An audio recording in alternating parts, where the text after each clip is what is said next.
I still remember the first time I stumbled across her profile. It was late, one of those restless nights where sleep felt like a distant possibility. I was scrolling mindlessly through the endless noise of social media, half-baked opinions, travel photos, memes that were already stale by the time they reached me. Then, like a single thread of clarity in a tangled web, I saw her. Her profile was unlike anything I'd seen before. The picture was strange but mesmerizing, a figure cloaked in deep purples and shimmering blues, not quite human but somehow familiar in its expression. The bio underneath read, "From a world far away, learning about yours." I didn't believe it at first. I assumed it was some role-playing account or an attempt at a sci-fi persona. People do all kinds of things online, pretending to be aliens or mythical creatures. But something about her profile felt different. There was an authenticity in the way she posted, a quiet curiosity in her comments, almost as if she really didn't belong to this world. On a whim, I messaged her, "So, you're from another planet." I expected a snarky reply, maybe even a joke. Instead, she answered simply, "Yes, I am, but I find your world fascinating." That was the start. Our first few conversations were light, a sort of cultural exchange between worlds. She claimed her name was Alina, though she said it wasn't something Earth's language could pronounce properly. She told me she was from a planet named Ka-Loran, somewhere in a galaxy so far that no human technology had even come close to discovering it. According to her, Ka-Loran was a world far more advanced than Earth, thriving cities powered by technology we could barely dream of, a society free of war, disease, and environmental collapse. I was skeptical, of course. Who wouldn't be? The idea of casually chatting with someone from another planet was absurd. But as we continued talking, I found myself drawn into her stories. She described her world in vivid, dreamlike detail: cities suspended in midair, forests that glowed with bioluminescent light, creatures that communicated through complex networks of energy instead of sound. It was like something out of a science fiction novel, yet there was an earnestness to her words, a depth that made it hard to dismiss. And she was just as curious about Earth. At first, her questions were simple: what do humans eat? How do we communicate? What is sleep like? But as our conversations deepened, she began asking things that surprised me. She wanted to know how we experienced emotions, what love felt like, why humans were so prone to conflict. Her fascination wasn't with our technology or politics, but with the messiness of human life, the way we tangled ourselves up in emotions we could barely understand. I found myself opening up to her in ways I never had with anyone else. There was something disarming about talking to someone so far removed from my reality. I told her about my childhood, about my fears and insecurities, about the moments that had shaped me into who I was. She listened, or at least I imagined she did, though it was strange to think of someone on another planet, hundreds of light years away, listening to my stories in real time. As the weeks turned into months, our conversations became part of my routine. I would wake up wondering if she had messaged me, and often she had, leaving me descriptions of her day, if her world even had days, or stories about her people's customs. It was like peering into an entirely different reality. We talked about everything from philosophy to the nature of consciousness, from the meaning of life to the smallest details of daily existence. But as time passed, something unexpected began to happen. What started as simple curiosity transformed into something deeper, something that was hard to define. I found myself thinking about her even when we weren't talking, wondering what she was doing, how she spent her time on Ka-Loran. I imagined what her voice might sound like. She'd told me that her species didn't communicate with sound, but with subtle shifts in energy and light. Still, I like to imagine her voice, soft and melodic, carrying across the stars. One day I asked her, "Do you ever wish you were here? On Earth?" There was a long pause before she responded.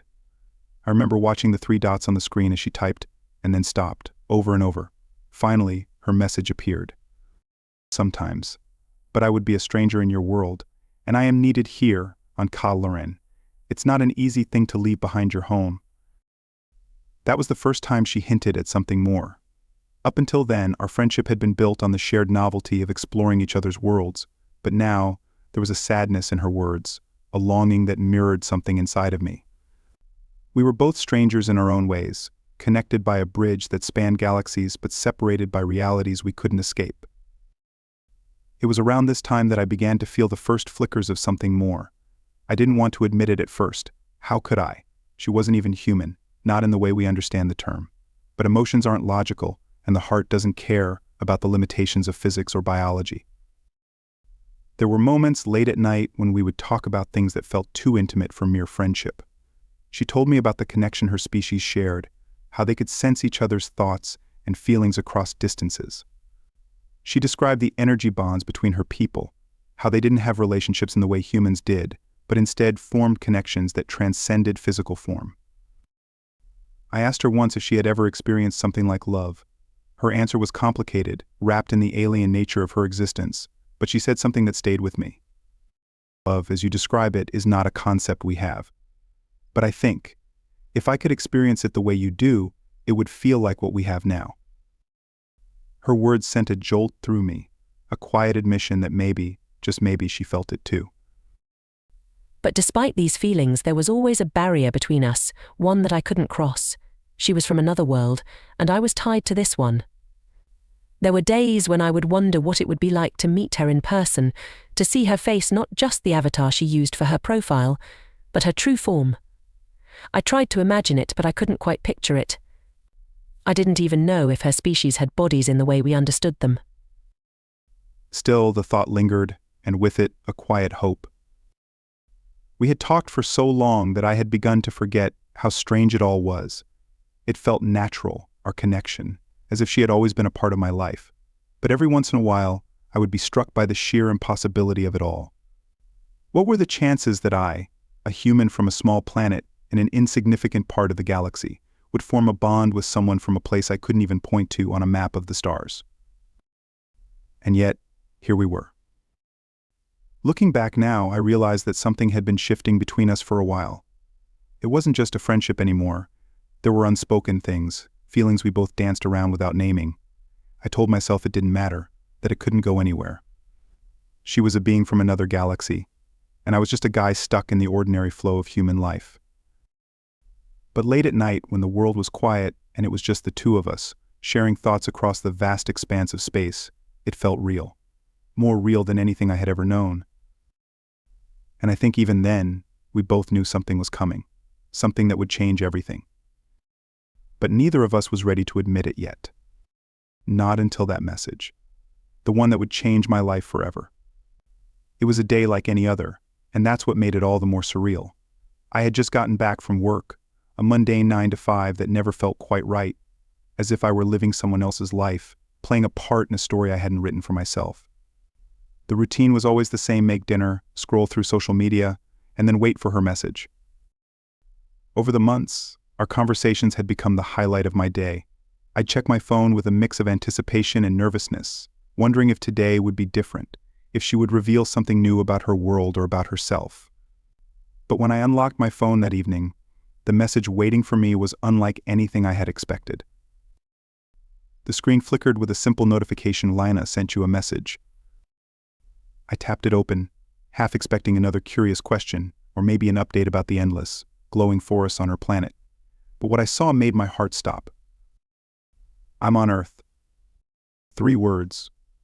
Small, unassuming. But they might as well have been a meteor crashing into my reality. I sat there, staring at the screen, as if the message might change if I looked at it long enough. Surely this was some sort of joke. She couldn't mean that she was here, on Earth. That was impossible. The distances between us were unfathomable. But Yelena had never been one for jokes, especially not about something like this. I blinked, my fingers hovering over the keys as a dozen questions formed in my mind all at once. Before I could reply, another message appeared. I came because I want to be with you, not just as a friend, something more. My heart pounded in my chest, my thoughts tangling together in a mess of disbelief, excitement, and panic. The world seemed to tilt beneath me as the reality of her words began to sink in.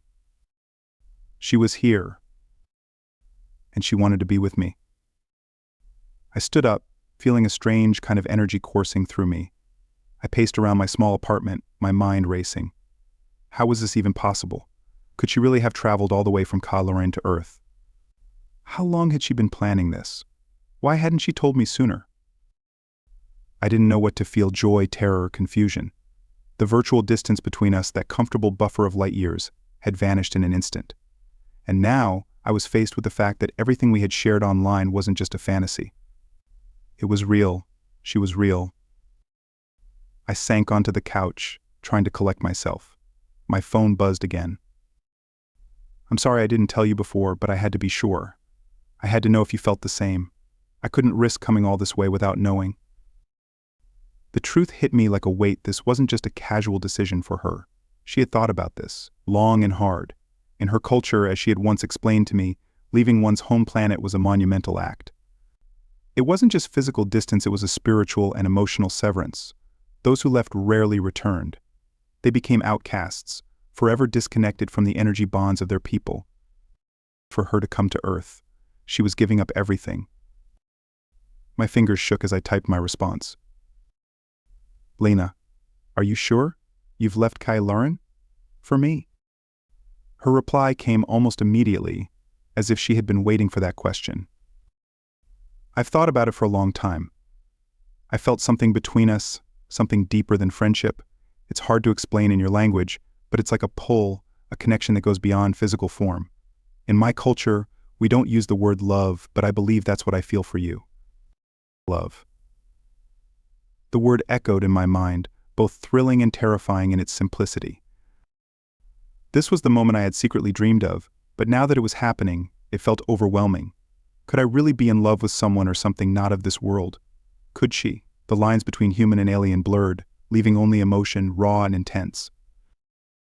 I had to ask her, had to understand the enormity of her decision.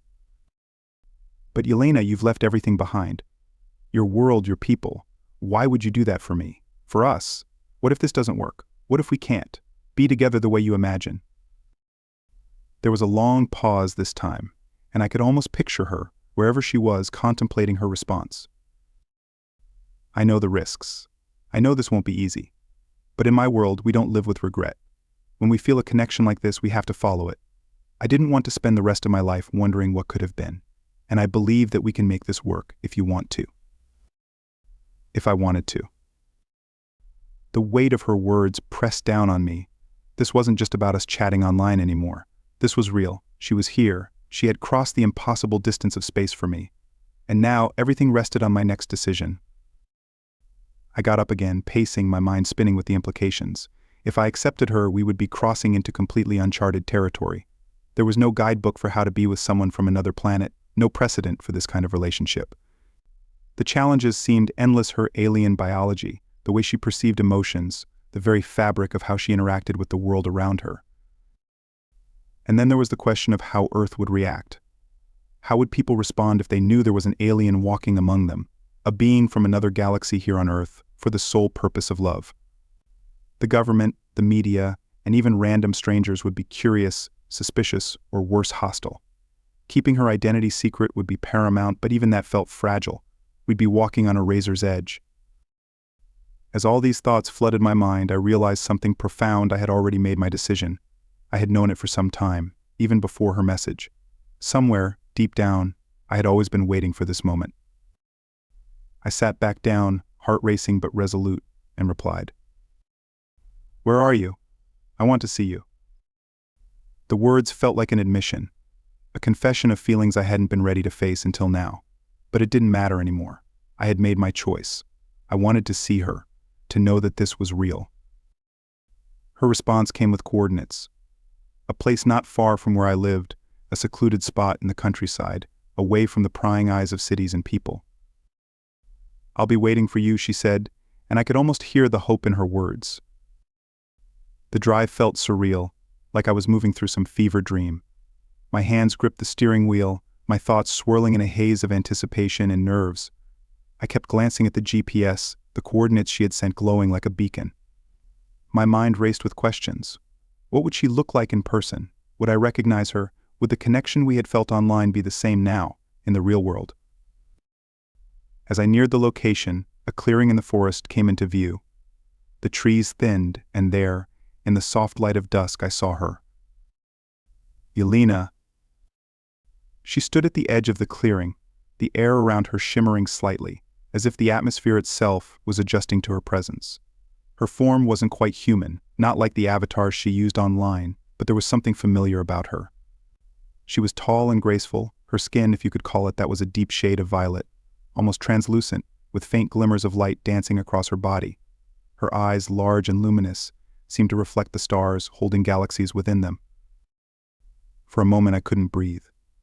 She was beautiful, in a way that transcended human understanding. She was both alien and somehow deeply familiar, as if I had always known her. I stepped out of the car, my legs shaky, my heart pounding. She turned toward me, her eyes locking onto mine, and in that moment, all the fear, all the doubt melted away. There was something in the air between us, an energy that I couldn't explain, but it felt real, like an invisible bond connecting us across the distance we had once shared. I approached her slowly, unsure of what to say, unsure of how to bridge the gap between our two worlds. But Yelena smiled a gesture that wasn't human, not quite, but warm and full of meaning. "You came," she said softly, her voice somehow echoing in my mind, bypassing my ears entirely. I nodded, still too overwhelmed to speak. And then, as if it were the most natural thing in the world, she reached out her hand, her fingers long and glowing faintly, and I took it. The sensation was like nothing I had ever felt before, a soft pulse of warmth and light that spread through my skin, into my chest, filling me with an overwhelming sense of calm. We stood there, holding hands under the vast sky, the world around us quiet, as if it too was holding its breath. In that moment, I knew there was no turning back. This was real. And it was only the beginning. The first few days after Yelena's arrival were a blur of emotions, questions, and an overwhelming sense of disbelief. We had crossed a threshold that few ever dreamed of, bridging not just the physical distance of galaxies, but the impossible chasm between human and alien. As I looked at her, standing in my living room, a strange mix of wonder and uncertainty surged through me. Her presence was both breathtaking and intimidating, a constant reminder that my life would never be the same. Yelena had taken precautions, of course. Her form was adapted to be as close to human as possible, a disguise she could project to blend in. She looked different now, though the shimmer of her alien skin still glowed faintly beneath the surface, and her eyes, those deep, starlit eyes, held a brightness no human could ever possess. To anyone else, she might pass as an unusual but strikingly beautiful woman. But to me, she was still a being of another world, standing in my apartment like a character from a dream. We sat together that evening, the air between us thick with unspoken words. She sat on the edge of the couch, her posture poised but slightly stiff, as though she were trying to mirror how humans held themselves. I couldn't help but notice the little details, how her fingers still seemed to pulse faintly with energy, how her gaze would sometimes drift toward the window as if she were looking for the stars. I wanted to ask her 1,000 things, how she got here, what she had to leave behind, whether her decision was final, but none of those questions felt right in that moment. Instead, I blurted out something entirely mundane. "Do you want something to eat?" Her face tilted slightly, a look of curiosity flickering across her features. Eat. Right. She didn't eat, at least not in the way humans did. I had known that from our conversations, but now that she was here, it felt like the most natural thing to ask. I scratched the back of my head, feeling ridiculous. "You don't eat like we do, I guess." She smiled gently, an expression that was becoming more familiar to me, though still tinged with something alien. "We consume energy. But I can simulate the process if it helps me blend in." Simulate. That word stuck with me. Lena was here with me, but every moment reminded me that we were living in a delicate balance between reality and adaptation. She was willing to change, to hide, to compromise parts of herself just to be with me on Earth, and that thought weighed heavily on my mind. I opened the fridge out of habit, staring at the contents without really seeing them. I guess. There's a lot we'll have to figure out. Behind me, Lena stood, her movement silent and fluid. "Yes, but I'm willing to learn if you are." The following weeks were a strange and beautiful collision of two worlds. Lena had found ways to blend into Earth's daily life, but it was clear that everything here was new to her. The simplest things, like walking through a crowded street or using human technology, fascinated her. I took her to a quiet park one day, wanting to give her space to adjust. She watched the children play with a look of wonder, her eyes wide as she observed them run and laugh with abandon. "They're so free," she whispered, as though speaking too loudly might break the fragile peace of the moment. I glanced at her, curious. What do you mean? In my world, she began, her voice soft and thoughtful, we're connected at all times. Emotionally, mentally, it's like a network of thoughts, feelings, and energy. It's beautiful, but also overwhelming. There's no solitude, no individual experience, not like this. I hadn't considered that before. Her people didn't live in isolation the way humans did. They shared everything. It was an idea that both fascinated and unsettled me. I watched as her gaze lingered on the children, the way they moved freely, laughed without reservation. Do you miss that connection? I asked, feeling a pang of guilt at the thought that maybe she had given up something profound to be here. Lilina was quiet for a moment, her eyes still focused on the scene before us. Sometimes. But there's something about your world that feels lighter, less burdened. Even in your separateness, I can feel the potential for deeper, individual bonds. It's different from what I've known, but not less. Her words hung in the air, and I couldn't help but wonder what it was like for her to experience Earth in all its flawed, messy beauty. For someone who had lived in a world of constant connection, the quiet loneliness of Earth must have been both exhilarating and strange. But as she spoke, I realized that she wasn't just talking about humanity. She was talking about us, about what we were becoming. Living with Elena was an experience in contrasts. There were moments where her alien nature became apparent in ways that were impossible to ignore. Her energy was different, not just in her physical form, but in the way she interacted with the world. She didn't sleep, not in the human sense, though she often entered a meditative state at night, her body radiating a soft glow that filled the room with warmth. I remember waking up one night to find her standing by the window, her eyes reflecting the stars like mirrors to another galaxy. "You're up again," I murmured, half asleep but drawn to her presence. She turned slightly, her face serene. "I'm not used to being disconnected from my people. It's quiet here." I walked over, standing beside her, gazing out at the same stars she watched. It was a cloudless night, the sky a blanket of black velvet studded with distant lights. "Do you ever regret it?" I asked quietly, the question that had been gnawing at me for days. Lena didn't answer immediately. She reached out and touched the window pane, her fingers leaving faint trails of light on the glass. Regret is a human feeling.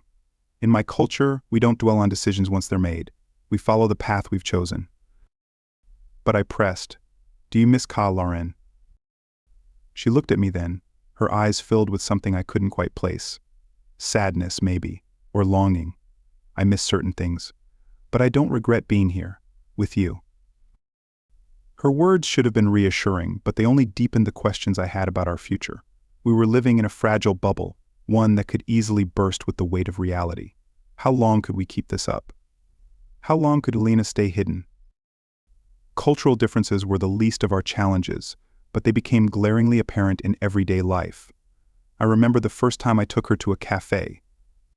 It was a small place near my apartment, nothing special, but I wanted her to experience something uniquely human: a cup of coffee, a mundane ritual that brought people together in ways they didn't even think about. We sat at a table by the window, the smell of fresh ground coffee filling the air. The barista brought our drinks, and I watched as Yelena observed the steam rising from her cup with intense fascination. "So this is one of your human bonding rituals?" she asked, her voice light with curiosity. I laughed softly. "I guess you could say that. Coffee's kind of a big deal here. It's part of our daily routine." She picked up the cup, mimicking my movements as she brought it to her lips. I watched as she took a small sip, her face unreadable for a moment. Then she blinked, and I could see a flicker of surprise. "It's bitter," she said, setting the cup down. I chuckled.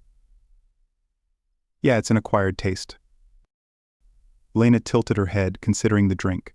"Your people consume bitter substances willingly. That's fascinating." There were moments like that, where I was reminded of just how different we were. Little things that I took for granted, like the taste of coffee or the way we express emotions, were completely foreign to her. But she was a fast learner, eager to absorb the details of human life, even when those details seemed trivial. We talked for hours in that cafe, our conversation moving from simple observations to deeper questions about what it meant to be human, or alien, for that matter. I told her about my childhood, about growing up in a world where love and loss were intertwined, where every emotion felt like a risk. Lelina listened intently, her eyes never leaving mine. She had a way of making you feel like you were the only person in the world, like every word you spoke mattered. It was both comforting and unnerving. "What about you?" I asked at one point, curious to learn more about the emotional landscape of her species. "How do relationships work on Loren?" She was quiet for a moment, as if considering how to explain something so fundamentally different from what I understood. "In my world, we don't form relationships in the way you do. There's no concept of exclusivity, of possession. We form energy bonds with others, connections that transcend physical form. These bonds can be with one or many, and they're fluid, ever-changing. There's no jealousy. No fear of losing someone. Because we're always connected, even when we're apart." I tried to wrap my mind around the idea, but it was difficult. Everything about human relationships was built on the concept of separation of two people choosing each other above all others. What Yelena described sounded freer, but also alien. "Do you think that kind of bond could work here?" I asked, suddenly unsure of what I was even asking. Lena looked at me, her eyes soft and thoughtful. "I don't know, but I want to try." As time passed, our bond grew deeper, more complex. We navigated the strange space between human and alien with a kind of cautious grace, learning from each other, making mistakes, and finding new ways to communicate when words fell short. But even as we built our own world together, the outside world was beginning to take notice. Yelena's presence, as careful as she was to blend in, wasn't entirely invisible. There were moments, small, almost imperceptible instances where her true nature bled through. A brief flicker of light under her skin, a strange, unearthly glow in her eyes. People began to notice, and though most chalked it up to odd lighting or an overactive imagination, I could feel the tension building. One afternoon, as we walked through the city, a man passing by glanced at Yelena, his eyes narrowing as if he sensed something was off. He slowed his pace, turning to look back at her with suspicion. I squeezed her hand, whispering under my breath, "We need to be careful." She nodded, her face calm, but I could see the worry in her eyes. It was only a matter of time before someone figured out what she really was. And when they did, everything would change. The apartment was bathed in a soft, golden light from the lamps scattered around the room.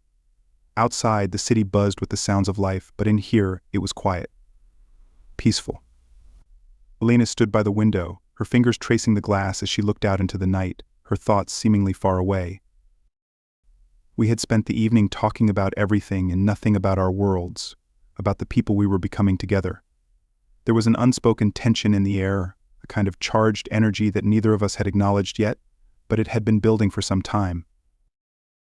As I sat on the couch, watching her, I felt a familiar pang in my chest. Yelena had come all the way to Earth for me, leaving behind a life I could barely comprehend. She had been so open to learning about our ways, about emotions, customs, and the complexities of human connection. But there was still so much about her that remained a mystery to me. She turned then, her luminous eyes catching mine. There was something different about her tonight, a quiet intensity in the way she looked at me. Slowly she walked over, her steps soft and deliberate. She sat beside me, close enough that I could feel the warmth of her presence. "I've been thinking," she said softly, her voice like the hum of distant stars, "about something important." I shifted slightly, sensing the weight of her words. "What is it?" Lena hesitated for a moment, as if searching for the right way to say what was on her mind. Her gaze dropped to her hands, fingers still glowing faintly, as they rested in her lap. Then, she looked back at me, her expression both curious and vulnerable. "In your world," she began slowly, "humans connect. Physically. It's a part of your bonding, isn't it? A way to deepen your emotional ties." I nodded, suddenly feeling a lump form in my throat. I hadn't expected her to bring this up, but I could sense that she had been thinking about it for some time. "Yes," I said quietly. "It's one way. It's one way. It's how we express love and trust. It's more than just a physical act. It's about being close, about sharing something, intimate." Her eyes searched mine, as if weighing my words carefully. "In my world, we don't have physical reproduction in the way humans do. We don't connect through our bodies. But I want to understand it. I want to experience that part of your world with you." The room seemed to grow still, her words hanging between us like a fragile thread. I could see the sincerity in her expression, the genuine desire to understand something so foreign to her. It wasn't just about curiosity, it was about trust. She was willing to explore a human experience that she had never known, for the sake of our bond. I took a deep breath, feeling both humbled and nervous at the same time. Yelena, I began carefully, this is a big step. It's not something we have to rush. I don't want you to feel like you need to do this for me. Her hand found mine, her fingers warm and soft against my skin. I know, but I want to. I've learned so much about your world, about the way you experience emotions and connection. This is part of that, isn't it? Part of what makes you human. I couldn't argue with that. Physical intimacy was a huge part of how humans connected with one another, but it was also deeply personal, something that could strengthen a bond if done with care and respect. I met her gaze, my voice soft but steady. If you want to try, we can. But it's important that you understand it's not just about the act itself. It's about what it means. It's about sharing something vulnerable, something honest, and it's about making sure it's right for both of us. Lena's eyes softened, her expression tender. I trust you, she said simply. And I want to share that part of your world with you. I want to know what it feels like to connect in the way humans do. Her words sent a shiver through me, not just because of what she was asking, but because of the trust she was placing in me. This wasn't just about exploration, it was about the depth of our connection. The fact that she was willing to try something so foreign, something she didn't fully understand, spoke volumes about how much she cared. I took her hand in mine, squeezing it gently. We'll take it slow, I promised. And we'll make sure it's right for both of us. This isn't just about learning, it's about what we feel for each other. Lena nodded, her luminous eyes filled with both curiosity and something deeper, something that felt almost like love. She leaned closer, her touch light against my skin, and in that moment, I knew that whatever happened next, it would be the start of something new, something that would bring us closer in ways neither of us could fully predict. That night we didn't rush. We talked more, opening up about our fears, our hopes, and the challenges we knew we would face as two beings from entirely different worlds. There was no pressure, no expectation, just a shared understanding that whatever we chose to explore, it would be done with respect, care, and a willingness to learn from each other. In the end, what mattered most wasn't the act itself, but the trust we had built, the connection we had nurtured across the vastness of space. We were no longer just a human and an alien trying to bridge the gap between their worlds. We were something more, something profound. And as we lay together, the room bathed in the soft glow of her light, I realized that love, no matter the form it took, was the one thing that could truly transcend the boundaries of species, planets, and galaxies.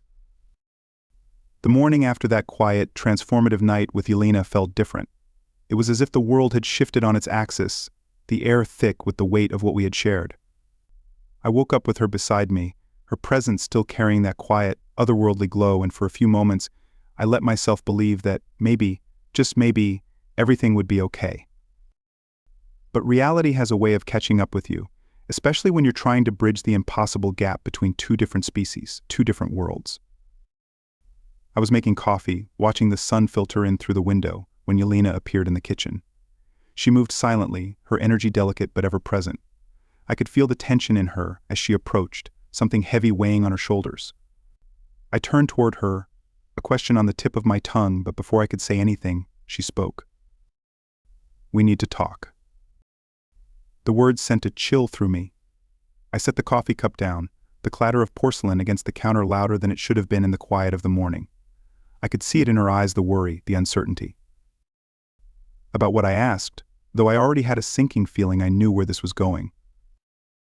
Lena crossed the small kitchen, her movements graceful but tense, and sat at the table. Her fingers traced the grain of the wood absently, as if she was trying to gather her thoughts before speaking. "There are consequences to what we've done," she said quietly. "For me and for you." I frowned, pulling up a chair and sitting across from her. "What do you mean? Is something wrong?" Her eyes flickered, a soft glow of worry that dimmed for a moment. In my world, leaving is not something that happens lightly. It's more than just physical distance. When I left Kaloran, I severed a bond that's impossible to repair. I can never go back. I blinked, feeling the weight of her words settle over me like a heavy cloak. We had talked about this before, in abstract terms, I knew that leaving her world was significant, that it meant she was committing to a life on Earth with no way to return. But hearing it laid out so starkly now, after everything, made it feel real in a way I hadn't fully understood before. "You're sure? There's no way to reconnect with them?" Lena shook her head. "No, the bond we share is spiritual, mental, and physical. When I left, I broke that bond. In their eyes, I'm gone." I reached across the table, taking her hand in mine. Her fingers, though warmer now, still carried that faint pulse of light that reminded me she was not of this world. "You've given up so much," I whispered, my voice thick with emotion. "For me." Her eyes softened, and she squeezed my hand gently. "I don't regret it. But there's something else I need to tell you." I could feel the tension in her grip, the way her body stiffened slightly. Something darker lingered behind her words, and I braced myself. After I left, she continued, "There were repercussions. My people have realized I'm gone, and they're not happy about it." "What do you mean?" I asked, leaning forward, the knot in my stomach tightening. She took a deep breath, her expression becoming more guarded.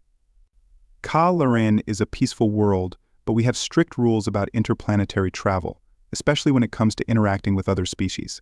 When I left to come here, I did so without approval. It's seen as a violation of our code, a disruption of the balance. And now, they're coming after me."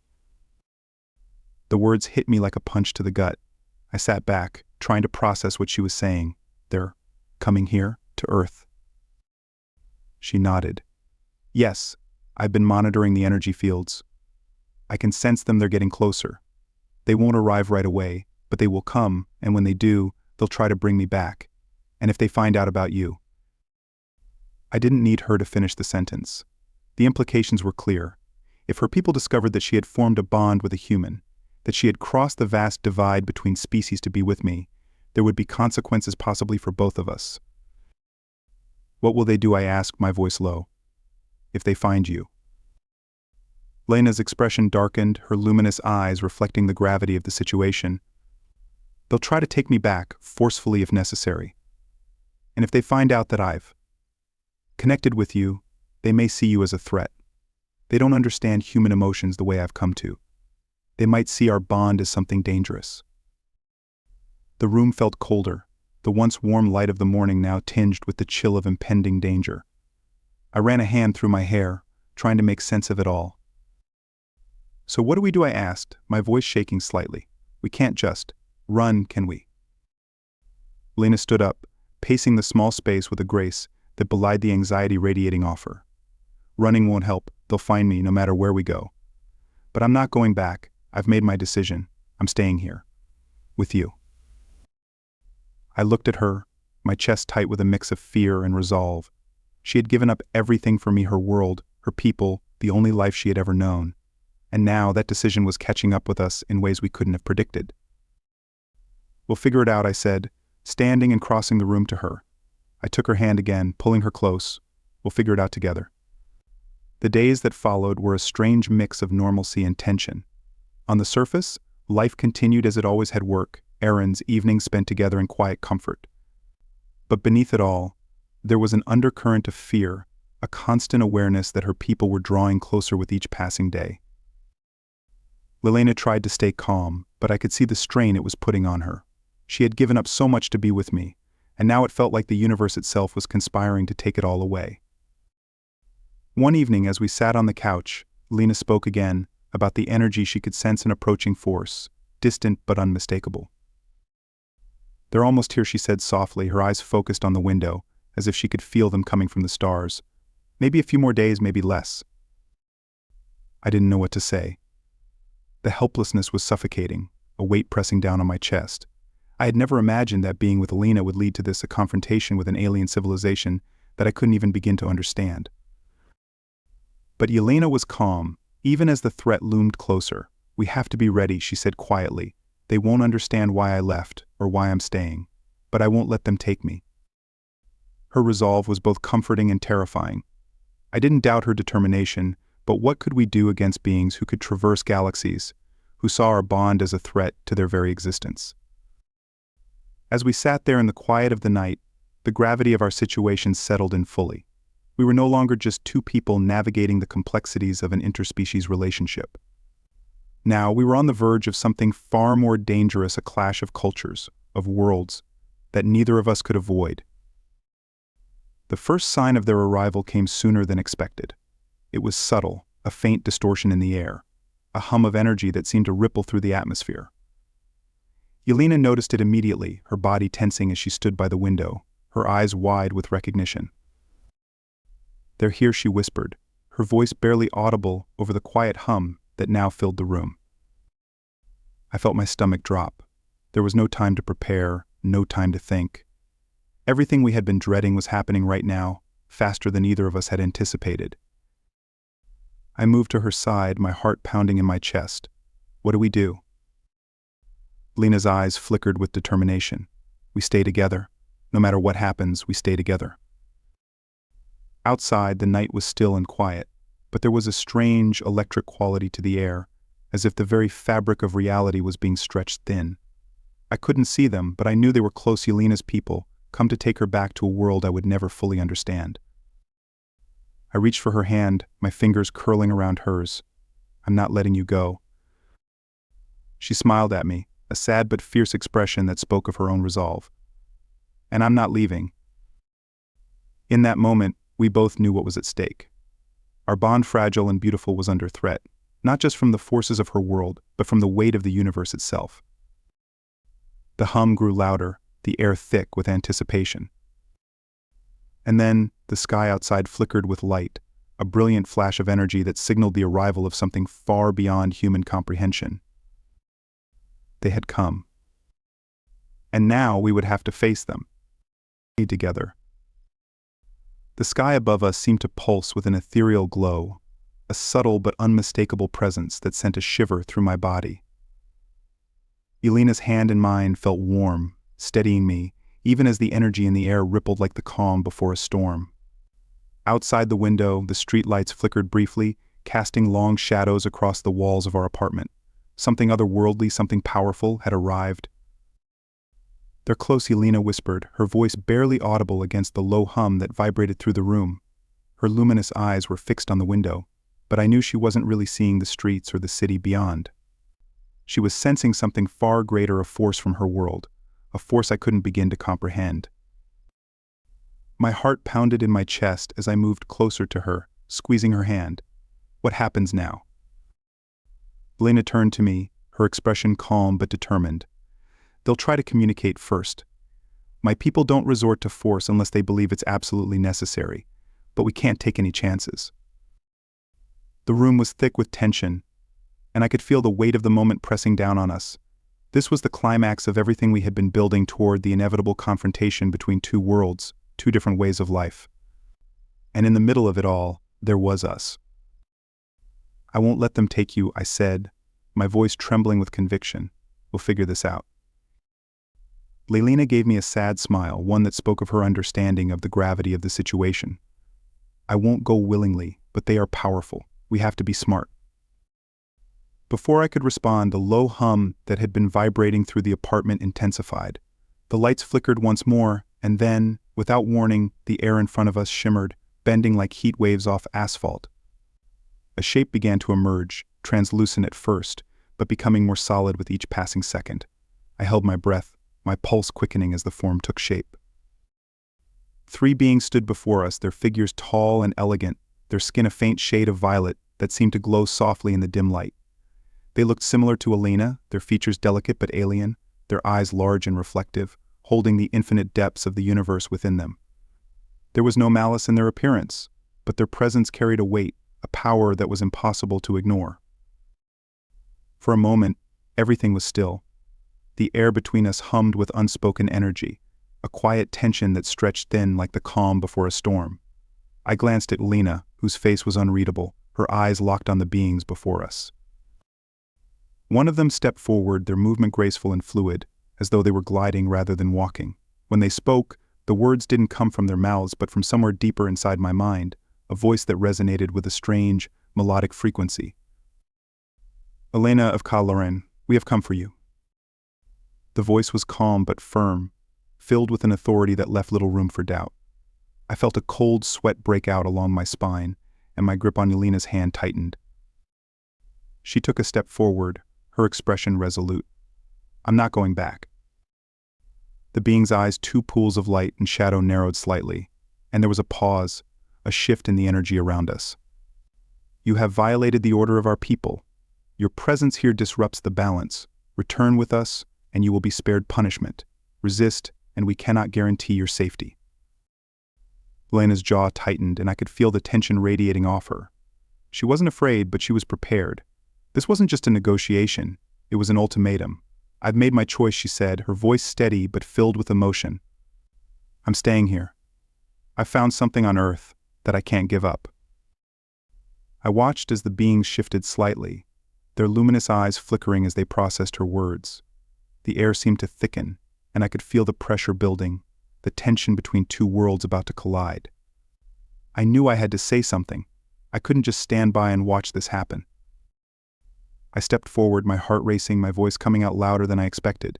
"She's chosen to stay. You can't take her back against her will." The beings turned their gaze toward me, and for the first time I felt the full weight of their presence. It wasn't just their physical form, it was their energy, their connection to something far beyond what I could understand. Their eyes seemed to pierce through me, reading every thought, every fear. "You are human," one of them said, their voice filling my mind with a strange echo. "You do not understand the consequences of what you have done. Lena's bond with you threatens the equilibrium of our world. Her presence here is not compatible with your existence."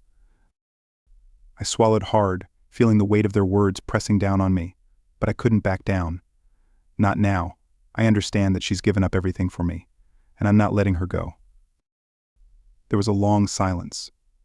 The beings didn't move, but I could feel the energy in the room shifting, the hum of tension growing louder. Yelena stepped closer to me, her hand still in mine, her expression fierce and unwavering. "I didn't come here lightly," she said, her voice filled with quiet strength. "I know what I've given up, and I know what's at stake. But I also know that what I've found here is real. I won't go back to a life without it, without him." The beings seemed to process this, their faces impassive, their eyes glowing faintly. Then, after what felt like an eternity, the leader of the group spoke again, their voice softer this time, more contemplative. "This bond you share, it defies the natural order of things. But there is something unusual about it." They turned their gaze toward Yelena, their eyes narrowing slightly. "You have formed a connection with this human, one that we cannot easily sever. It is unprecedented." Lena's hand squeezed mine, and I could feel the subtle tremor in her grip. She was ready to fight for us, for what we had, even against her own people. I felt a swell of emotion rise in my chest, love, fear, determination all mixed together in a whirlwind of intensity. The leader of the beings stepped closer, their figure towering but somehow gentle. "We are not without compassion," they said, their voice low and resonant. "If this is the path you choose, we will not force you to return. But know this, the life you build here will be one of exile. You will never be able to reconnect with Ka Loren. You will be an outcast, forever severed from the bonds that sustain our people." Lena's eyes shimmered with emotion, and for a moment, I thought I saw tears welling up, though they didn't fall. She had always known this would be the cost, had accepted it long before she even arrived on Earth, but hearing it spoken aloud made it real in a way that words alone couldn't convey. "I understand," she said, her voice breaking slightly but filled with resolve. "I've made my choice." The beings exchanged glances, their expressions inscrutable. Then, after what felt like an eternity, the leader gave a slow, deliberate nod. "Very well. You are free to stay, but know that we cannot protect you from the consequences of this decision. You are on your own." With that, the air around us seemed to shift again, the energy in the room rippling like a wave. The beings began to dissolve, their forms flickering and fading until they were nothing more than a shimmering afterimage in the air. And then, they were gone. The silence that followed was deafening. The hum in the air had vanished, leaving only the sound of our breathing in the quiet of the apartment. I turned to Lena, her hands still tightly clasped in mine, her face a mixture of relief and sorrow. "They're gone," I whispered, my voice thick with emotion. "You're free." She nodded, but I could see the weight of her choice in her eyes. "Yes," she said softly, but I'm also alone now, truly alone. I pulled her into my arms, holding her tightly as the enormity of what had just happened sank in. Elena had given up everything for me, her world, her people, the very essence of what she had once been. And now we were on our own, facing a future that neither of us could fully predict. But as I held her, feeling the warmth of her body against mine, I knew one thing with absolute certainty: we would face it together. The days that followed were quiet, almost surreal. The tension that had hung over us like a storm cloud had finally lifted, but the reality of what we had chosen was only just beginning to settle in. Elena was free to stay on Earth, but the cost of that freedom was steep. She was cut off from her people, forever exiled from the world she had once called home. For me, the consequences were less tangible but no less real. We had made a choice that would define the rest of our lives. And while I didn't regret it, there was a part of me that couldn't help but wonder what lay ahead. We were charting a course through uncharted territory, and there were no maps to guide us. But in the quiet moments, when it was just the two of us, I found a kind of peace in our shared isolation. We had built something together, something that transcended the boundaries of species, of worlds. And though the future was uncertain, I knew that whatever came next, we would face it hand in hand. One evening, as we sat together on the balcony, watching the stars flicker faintly in the night sky, Elena turned to me, her expression soft but thoughtful. "I've been thinking," she said quietly, her voice carrying a hint of wonder, "about the future." I glanced at her, curious. "What about it?" She smiled, a small, almost shy smile. "We have a chance to build something new, something that no one else has ever done. We can create a life here, a life that's ours." I nodded, understanding the weight of her words. "I want that too," I said, taking her hand in mine. "I want to build a future with you." Elena leaned her head against my shoulder, her luminous eyes gazing up at the stars. "It won't be easy," she whispered, "but I believe in us." And as I looked out at the vast expanse of the universe, I realized that in all its infinite possibilities, what we had was the most extraordinary thing of all. We had defied the odds, bridged the gap between worlds, and chosen love in the face of impossible circumstances. And now, as we sat together, bathed in the soft glow of the starlight, I knew that whatever challenges lay ahead, we would face them with the strength of our bond. A bond that was as vast and boundless as the universe itself.